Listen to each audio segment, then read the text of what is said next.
I have made a fully aimable and highly destructive TNT cannon.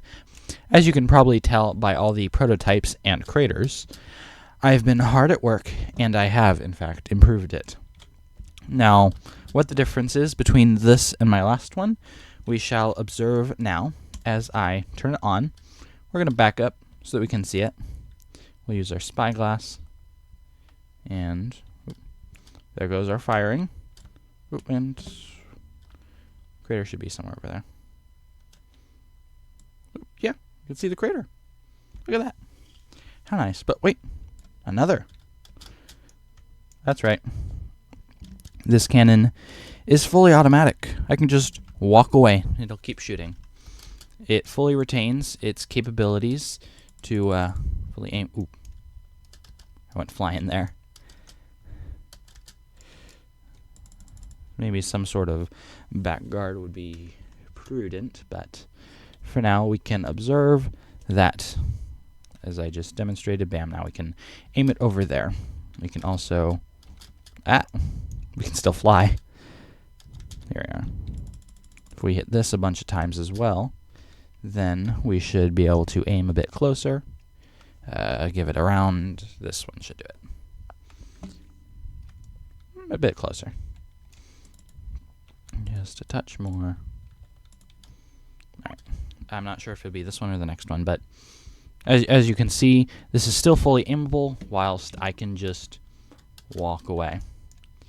Now, to demonstrate how this works, I will go down here. The prototype isn't quite close enough. Also, I'm going to show that we can turn it off without it exploding, which, to be fair, has happened quite a couple of times. Thank goodness for backups. Now, if we pop in here, we can see that this circuit is the 2 note blocks at the top that allow us to control, just like our last version.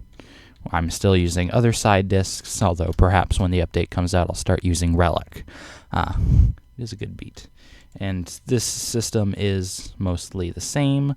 I replaced the front target blocks with note blocks and added these repeaters so that to make sure that all of these got triggered, because I was dealing with, for some reason, not all of them were, but mostly the same. The main differences come down right about here, as well as up at the top. There's a bit of difference.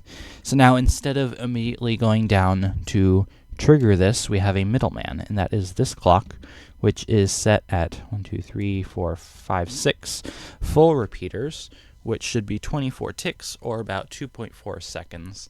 Now, theoretically, we could try and make this go as fast as we can, and have multiple in the tube to have it under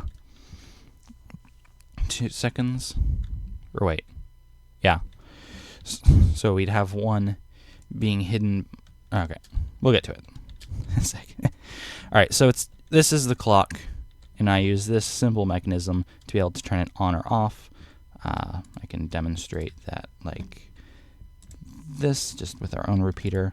If I hit that, this moves down and activates, turns on. And if I hit it again, it gets pulled up, which blocks the signal from continuing. Alright. And now what that leads to is this system right here. Now, first we have these stairs that are waterlogged, so that when the these soul sand blocks are removed, the block that is in between them will immediately get filled up with water. Because of the 2, it makes just an infinite water source, which allows us to maintain the bubble column. And we have 2 of these, and these will swap back and forth. This is not exactly a T-flop, but it works kind of like one, in that one of these will always be on, and one of these will always be off, with the clock set up. So this is set so that half the time this will be on, so half the time this will be on, half the time this will be off. And so it just flicks back and forth. Now, when the charge goes up, it'll be blocked by this block. Then it'll retract, so it'll go up while being blocked by this. Then these will swap again, so this will go under it while this moves backwards to allow this to fully go to the top. And what that does allows us to have multiple sets of TNT in the firing tube to allow us to shoot it a bit faster, because then if it wasn't for that, then when the stuff at the top exploded, it would push the stuff in here down, and then when it hit the soul stand at the very bottom here, it would be counted as no longer in water and blow the bottom out, which is not really fun, now is it?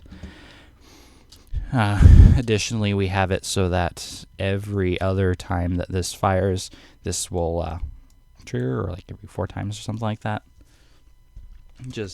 It deals with 2 observers set on pistons in order to bring it to the bottom to fire it just as often as we need.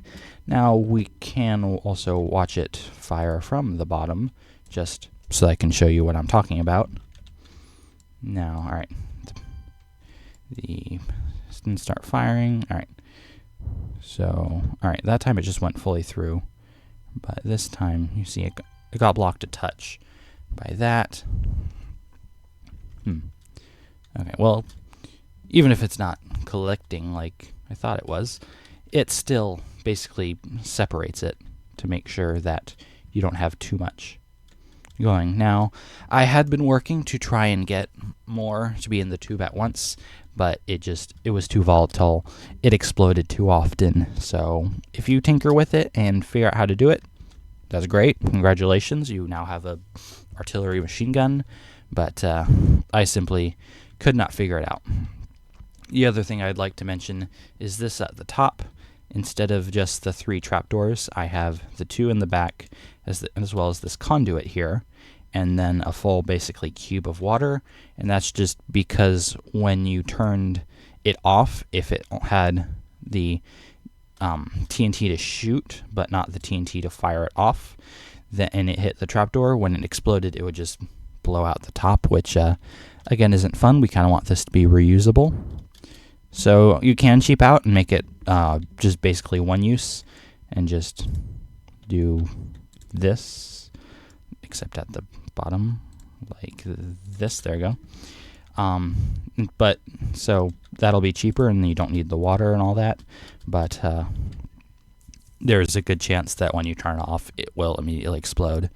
So unless you're protecting it with obsidian and whatnot, just be careful with that. But that is about all. One thing is, because of how this is set up, I actually have the controls reversed. You would expect that I hit the farther one, it would go farther, and if I hit the closer one, it would not go as far, but it's reversed, so I just try and think of it like a pilot, where you push the stick forward, the plane will go down, point downwards, and you pull it back, it goes upwards, relatively. So, but that will be my video. Thank you so much for watching. If you enjoyed, please be sure to leave a like, subscribe to the channel, and ring the notification bell. But that is all.